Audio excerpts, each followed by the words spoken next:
नमस्कार दोस्तों, स्वागत है आप सबका आज के सेशन में। तो दोस्तों, आज का हमारा टॉपिक, सबसे हॉट टॉपिक, लेटेस्ट टॉपिक यही है कि सुप्रीम कोर्ट में आज क्या हुआ।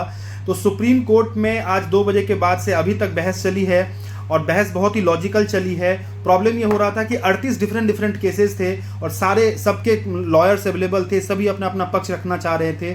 तो सुप्रीम कोर्ट ने सबसे पहले तो ये इंस्ट्रक्ट किया कि जो चाहते हैं कि रीनीट हो वो अपना एक पक्ष बनाएं, और क्योंकि सबकी बातें अलग अलग सुनना पॉसिबल नहीं हो पा रहा है, तो आप सभी एक तरफ हो जाएं और 10 पन्ने का एक रिपोर्ट तैयार करें जिसमें आप सारे मेंशन करें कि क्यों रीनीट होना चाहिए, और वो आप थर्सडे को एक पक्ष होकर के आएँ, और जिससे कि इस पे डिस्कशन करना थोड़ा इजी हो जाएगा। और 10 पन्ने का एक रिपोर्ट सबमिट करिए कोर्ट में कि क्यों रीनीट होना चाहिए, जिसको हम लोग स्टडी करेंगे और फिर हम उस दिन फैसला सुनाएंगे।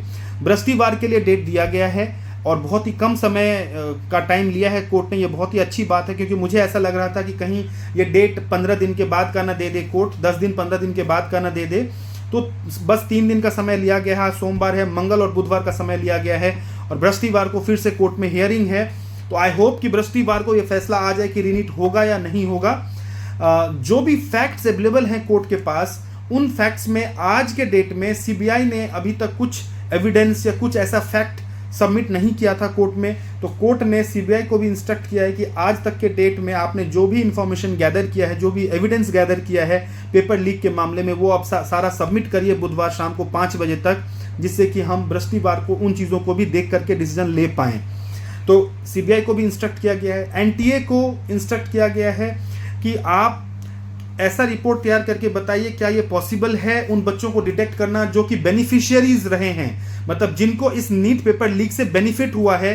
क्या ये पॉसिबल है कि हम उन बच्चों को डिटेक्ट कर पाएं किसी टेक्निकल एनालिसिस से, डेटा एनालिसिस से, या कोई ऐसा टीम बना के टेक्निकली पता किया जा सकता है कि किन किन बच्चों को इसका बेनिफिट हुआ है या किन किन सेंटर्स पे ये बेनिफिट हुआ है। तो क्या हम वहाँ का रीनीट करा लें, उन बच्चों का रीनीट करा लें जिनको डायरेक्टली या इनडायरेक्टली इसका बेनिफिट हुआ है। तो हम उन बच्चों का एग्जाम करा के, ऐसा कुछ फिजिबल है क्या, पॉसिबल है क्या, उसका रिपोर्ट आप सबमिट करिए बुधवार को शाम के 5 बजे तक। ये एनटीए को बताया गया है। सो एनटीए से प्रॉपर रिपोर्ट मांगा गया है कि अगर पेपर लीक हुआ है तो पेपर लीक जिस सेंटर पे हुआ है वहां से जो पेपर स्टार्ट होने का टाइमिंग है वो कितने देर का टाइमिंग था, पेपर कितना पहले लीक हो चुका है, और पेपर जो स्टार्ट हुआ है उसमें कितना टाइम ड्यूरेशन था, वो आप एक्सप्लेन करिए कोर्ट को।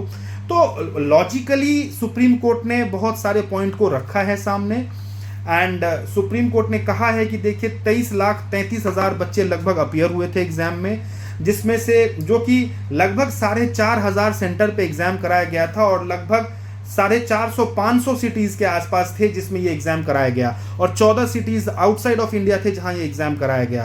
तो इतने बड़े एग्जाम को फिर से कराना इतना इजी टास्क नहीं है। गवर्नमेंट का एक्सपेंस होगा, प्लस टाइम काफ़ी ज़्यादा जाएगा, तो ये इतना आसान काम नहीं है। तो इस वजह से हमारी कोशिश ये है कि अगर इसका कोई सब्स्टिट्यूट निकल पाए, बट अगर ये नहीं निकल पाएगा तो रीनीट ही कराना पड़ेगा। सो ये सारे रिपोर्ट्स मांगे गए हैं, वो सारे रिपोर्ट्स अगर सोमवार को बुधवार को शाम को 5 बजे तक सबमिट हो जाते हैं तो आई होप कि बृहस्पतिवार को जो नेक्स्ट डेट है हियरिंग का, उस दिन हमारे पास कुछ फैक्ट्स हों, और मुझे लगता है कि उस दिन सुप्रीम कोर्ट ये डिसाइड कर देगी कि ये एग्जाम, रीनीट का एग्जाम रीनीट होगा या नहीं होगा। सो इस वीडियो में बस इतना ही, और भी इस तरह की वीडियोस लाते रहेंगे। चैनल को सब्सक्राइब कर लीजिए। काउंसलिंग से रिलेटेड कोई भी इंफॉर्मेशन चाहिए, दिए गए नंबर पे कांटेक्ट करके आप बातचीत कर सकते हैं। नमस्कार।